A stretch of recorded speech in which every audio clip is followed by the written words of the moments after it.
Hi, I'm Dr. Thompson, chiropractor Line for Life, the Isle of Man's Family Wellness Clinic. Today we're going to be talking about 3 things that you can do that can easily help improve the quality of your gut bacteria. We've been talking on the last couple of weeks on a series of how to improve your microbiome or your gut health. And these are going to be 3 things that you can easily do to improve the quality of those good bacteria that you have and minimize the bad ones taking control. Because really at the end of the day, it's a numbers game. The more good bacteria you have, the healthier your gut, the better you're going to feel, the less bloated you're going to feel, the better your digestion, and also then the more efficient you're going to be at absorbing key nutrients, vitamins, minerals, trace elements. Because without those good bacteria, you can't break food down effectively enough to get all those key components. So you might be eating really good, healthy food, but you might not then be able to digest it all without these good bacteria. So these are 3 key things that you can do to ensure that you're going to look after those good bacteria really well, because again, there's no point taking probiotics unless you're actually looking after them. So first thing is more fermented foods. So if you love sauerkraut and kefir and things like that, great, this is going to be for you. Also apple cider vinegar, really good as well, or stewed apples, or apple sauce as they would call it in America. So if you're interested in stewed apples, for example, just put some water in a pot with a whole bunch of apples in, just to cover the apples, and then you boil the water, and when the skin on the apple starts to become a bit silvery and shiny, that's when you take it off, and then you use some of that water, and you can actually then use the sauce from that and add that to some cereal, or just drink it as it is, because that's really good food for your good bacteria. So it's really coming from the skin of the apple.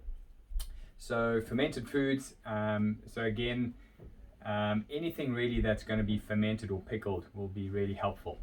Kefir obviously is a really good example of that.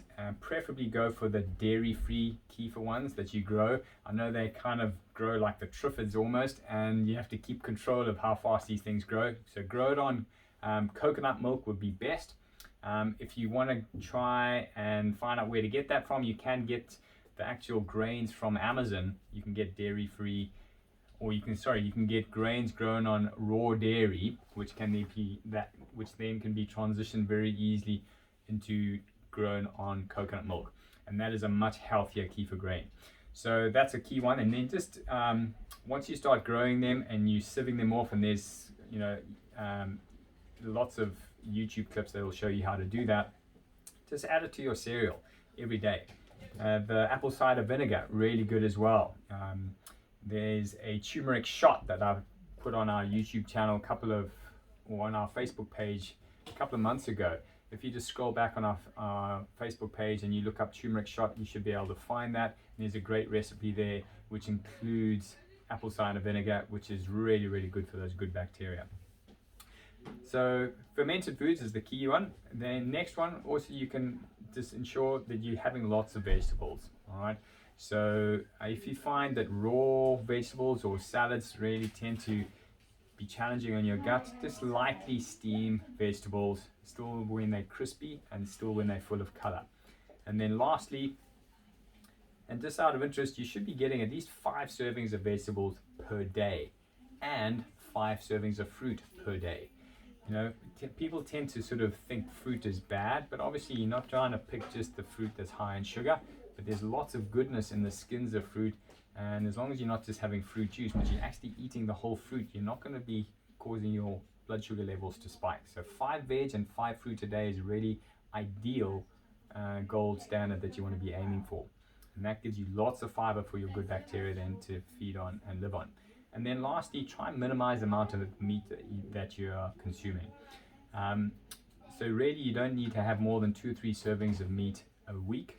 Obviously it's good for the planet as well, but also it's good for your gut bacteria. You do need some, okay, from a purely health point of view, because there are certain amino acids and things that you just cannot get from unless you're eating the meat, unless you really are very diligent as a vegetarian, which it is possible, but you have to be very careful of then the kind of foods that you eat. So it is easier when you just have 2 or 3 servings of meat, then you will have all those amino acids covered. If, by the way, you are vegetarian, quinoa is a must for you. It's the only real vegetable, I'll put in inverted commas, non-meat source that has all 8 essential amino acids.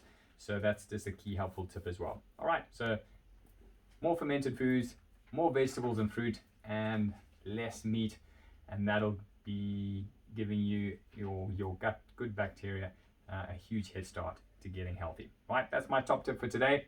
Take care and bye for now.